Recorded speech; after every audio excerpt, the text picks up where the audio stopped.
Yes, I like head. Alright guys, I kind of forgot to film the first part that we were doing today, but we're on our way to Home Depot because I got the timing cover for the Buick, the new one, and I forgot to film putting the old thrust plate on and the oil filter adapter. So you'll see that later, me putting this on, but right now we gotta go get bolts for the timing pointer, new water pump bolts, and some other bolts around here. But this new timing cover came from ATP. It looks identical to the TA Performance timing cover. I think they'd probably take these timing covers and machine them a little better, but I didn't feel like spending $220. This was only $100. But the nice part is it comes with the front main seal that you can put on from the outside. Unlike the factory timing covers, if the front main seal leaks, you either put a rope seal on it, or like you've seen in my other video, you can put a neoprene seal on it, but you got to pull it in from the back side. So if it leaks, then you got to pull the whole fucking timing cover off, which is a pain in the ass. So we'll be back. I just gotta go grab some bolts. Alright, so we just got out of Lowe's and they had the bolts I needed, but not enough of them. I needed 4 5-inch long 5/16 bolts, and they only had 1. And then what else I need? I needed I don't think that was it. Yeah. Oh, and a 2-incher, which I had to go get some somewhere else. So we're on our way to Home Depot to go get that. And he just ate like 3 hours ago and he's already hungry. That wasn't 3 hours ago. It was more like 4.5, 5 hours ago, and I'm hungry again. Food's good. Fat fuck. All right, Wait. All right, we just left Home Depot because they didn't have the bolts I needed. They had the 5/16 by 4.5 and a 5/16 by 5.5, but no 5. And we also saw Zach over here. Yeah. We were literally walking out as he was walking in, and he was getting flooring for his basement because his basement got all fucked up from the water. So we hung out with him for a minute. But now we're gonna go to Ace Hardware in Lemoyne. Lemony. All right. I was able to get the bolts I needed. Finally. Right here. Go in there. And everything else is over. Hell.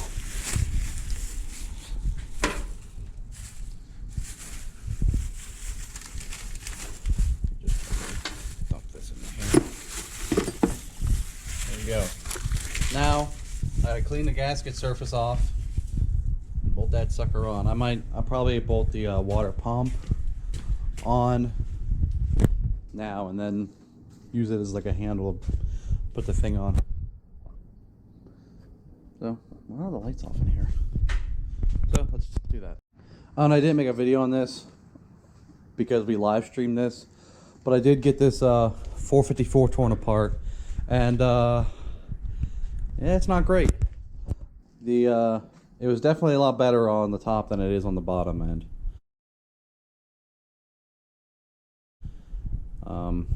Crank's laying over there. The cylinder walls are clean. The block itself isn't bad, but when we got it, I'll put a picture up, but it had a big rat's nest on it. You see that pan's destroyed. And this ain't terrible. The heads are good, but this crank is rusty. Like even in the galleys and whatnot, clearly had water in it at some point, and the water level got up to about here. Like if you're looking at the crank sat in the block like this, and the water level got up to here. So that's not great, and the rods are over here. Nice new pistons and rings, completely unused. But these are rusty as well. Very disappointing. I was kind of hoping it would be just a clean and clean, check it, and slam it back together. But this is here. So what some of the big block Chevy guys told me to get a big tote like this and put the block in, put the caps and the rods and then eventually later the crank and heads, and fill it with apple cider vinegar. They said use about 5 gallons, which I don't think that's going to get the water level high enough. I could like fill it with some water bottles or something to take up some space to raise it, but you leave it, said leave the block in about a day, leave the rods in a couple hours, the caps in a couple hours, and it'll eat the rust off of it. So I'm gonna try that before taking it to the machine shop, because they're just gonna have to bead blast it or do this or acid dip it or something, and that gets expensive. So I'm gonna see how this works out. So yeah. All right, we're back. So as you can see, Buicks suck. We just got back from the store, and well, a little while ago, and I didn't get all the bolts I needed because I forgot that the one I grabbed was the extra long one that Buick uses, so I just used some of the old ones. I didn't film much because it was just kind of a hassle getting this fucking timing cover on, but what we did do is got the new neoprene seal on, put the crank thing on, and got the thrust plate on the oil pump and the old washer, or the old oil filter adapter on there. And all I did was, where that copper line is down there, I took that off and I put this contraption on, which is a funnel going to an air hose. Meant for butt chugging. A funnel going to an air hose adapter to this hose, to another air hose adapter that I screwed into where that thing was. And back-fed oil into it, into the pump. Spencer's, right? What? You can buy them like that at Spencer's. Shut up. I'm trying to film something. Take it in entertainment. And then I ran the oil pump to pull the oil up through. And hopefully that chain got oil. But the weird thing about this timing cover, it's got this plug in the top right next to the distributor hole. It's a tapped hole and they put a plug in it. I'm not sure what that's for. The only thing I could guess is maybe if you wanted a chain lubricator, like just put a little, like, run a little hose there and crimp the end to spray some oil directly onto the timing chain. That's the only possible thing I could think of. But right now I just gotta get everything else bolted onto this thing, like the fuel pump and the accessory piece for the alternator. And distributor and hoses, and that'll be it. Alright. Dude's gotta make noise. Did a little bit more, got the fuel pump on. Forget what was that. Oh, I got the alternator thing on. The alternator tensioner. We're fucking beat. Just had a big ass dinner. Now I'm tired. But not much left. Think we get this done tomorrow? You could. I'll be at my house. The fuck? You in the 45 stuff? I hope the fucking shit shows up. And if you don't tomorrow?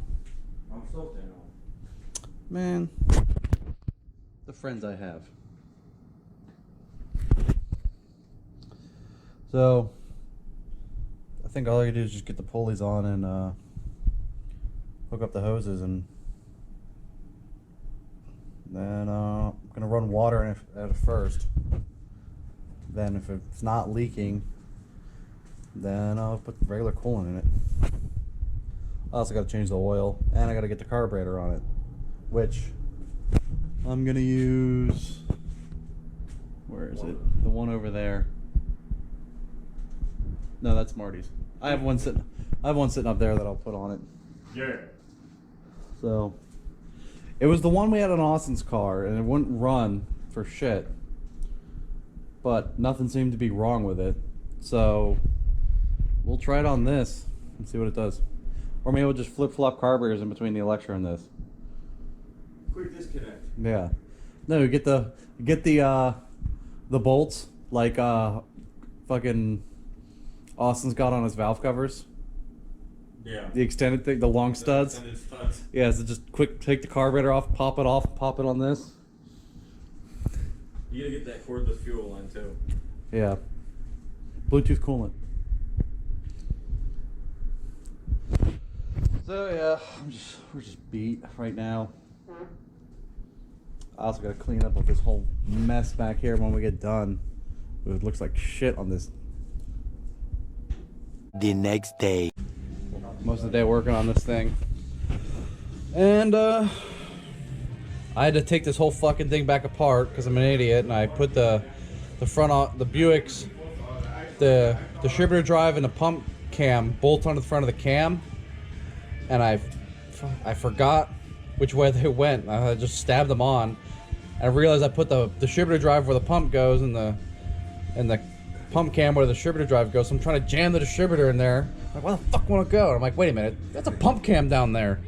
Shit. I thought I ripped the timing cover back off.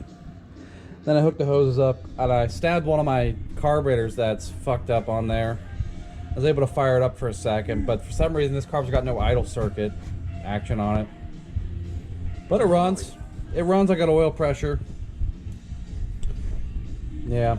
And then we were messing around with the 54 over there. One important question on that timing cover and water pump. Did you clear coat it so keep it from oxidizing? It's aluminum. It's aluminum. Yeah, but it still gets oxidation. Ah, fuck it. That's keep your picture perfect forever. It'll outlive the motor. And I had to put up a fight getting that oil filter adapter out because the 50-year-old gasket didn't want to separate. But no, it's pretty easy. A lot tight on it. Everything's hooked up right now. I don't got any coolant in it, and I got to change the oil and then fix that carb. Or I might have Larry. Dude, we met down at York. Yeah, that's good. I might have Larry take the Quadrajet I had from the Electra and do that up all nice, and take the car to him and have it running good, and then I'll take the carb that was on the Electra, the Holly that's on it now, put it on this. So now I'll have the Quadrajet on the Electra. Because one thing I loved about that Quadrajet is it got fantastic gas mileage. I had no secondary action. It would spit and sputter and put up a fight, but I was on the turnpike. I'd get like 19 miles a gallon. You drive my truck. Get like So, hey, that's still 19 miles a gallon. It's at least 7 more miles I'm getting on the wagon. Yeah. Today I filmed a funny ass video that's gonna come up. I don't know if it's gonna come up after this or before it, but you'll love it. You know, there's not much going on with this thing. I'm probably just gonna put the belts on it and put this on hold so I can get a carburetor on here that works. So yeah, it's funny.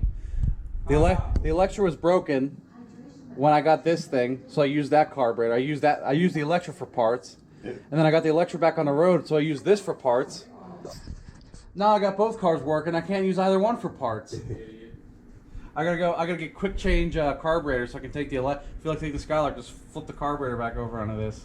You need like hood pins. Yeah. Or no, like the Pins and lift the like the small block Chevy valve cover studs that are extra long. Yeah, with the wings on it. Yeah. I would put coolant in it before you go any further. Just make sure there's no leaks anywhere in the timing cover. Oh yeah. I wanted to run it so we could see oil. If oil leaked out of anywhere, like poured out of anywhere, and not really worry about coolant leaking. And I'm gonna just throw water in it. Well, I would throw some blocks of coolant. I would just go coolant. No, I'm gonna put water in it. Put water in it because if it does leak, I'm gonna fucking waste all that coolant going on the ground. That's what Put a catch can. Just So dude man with that Mustang we saw, he said he runs water for the first like month whenever he builds something, and then when he figures out it's running good and not leaking, he'll put coolant in it. It's pretty smart. I wouldn't run that. And look, the hose is right there. Come on, it's just asking to get water put in it. So yeah, and then we're doing some more investigation on the Electra, not the Electra. Why did I say this shit? On the 454. I don't know if I put this in the video before, but there's that water line on the crank. But we opened up the oil pump, and it's still got 40-year-old Vaseline packed into it. That Vaseline and packed should not go in the same fucking sentence. Shut the So, the dude didn't even get to the point of priming the oil pump. So that means this thing was completely bone dry in the galleys and the crank and everything for that whole time. And I was able to get the cam out today, and yeah, it's pretty fucked. And I got this off, and I don't know. Maybe I'll reuse this head gasket. That's a 400. That came with this Chevy 400. I'm just gonna use it. No, it's a Chevy Bell House. I hope you use it, otherwise it's worth nothing. No, sell it for parts. I'd put 4-speed in it, but you know. And then I got the drag link to the Rock Auto box for this, but I'm not gonna do that right now because I just want to drive this thing. And I'm thinking I'll drop the drag link and I'll swap the box, the steering box, because I have a box out of a Grand Cherokee that'll bolt right in onto there. And I got the adapter for the lines, for the GM lines, and all I gotta do is take that pitman arm and bolt it on the Grand Cherokee box. It's a pretty easy swap, and I get a better steering ratio, so that it'll be quicker. Unlike this, where you gotta spin it like a school bus 100 times. I get a quicker steering ratio, and I get a much better, the same level of boost on the power steering. And yeah, that's pretty much what's going on with this. Here's the old water pump.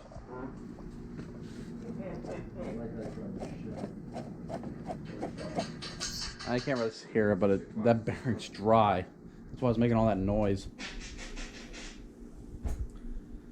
Yeah, and for the 454, we're gonna, since that crank's probably fucked and we can't get cleaned out, for the price of a new 454 crank, I can just get a stroker crank. And those rods are probably bad too, so I gotta get them anyways. Like $350 for a stroker crank, $350 for a set of rods, and then I'm getting pistons anyways, so it'll make it depending on the bore of the block, it'll make it either a 488 or a 496 stroker. So I can go one of two ways. Shut the fuck up. I can call it a 488 and say, Austin, my car's got 100 more cubic inches than yours. Or I can call it a 496 and put a 396 air cleaner on, saying, what, I'm only one number off. Yeah, but then Austin how to make it a 500 in this car. Yeah, he'd make it a 5. Then what I do is I just bore it out a little bit more. No, I got a 502 as well. Full Jasper rebuild and only bore out one cylinder. Yeah, really. Yeah, bore out one cylinder.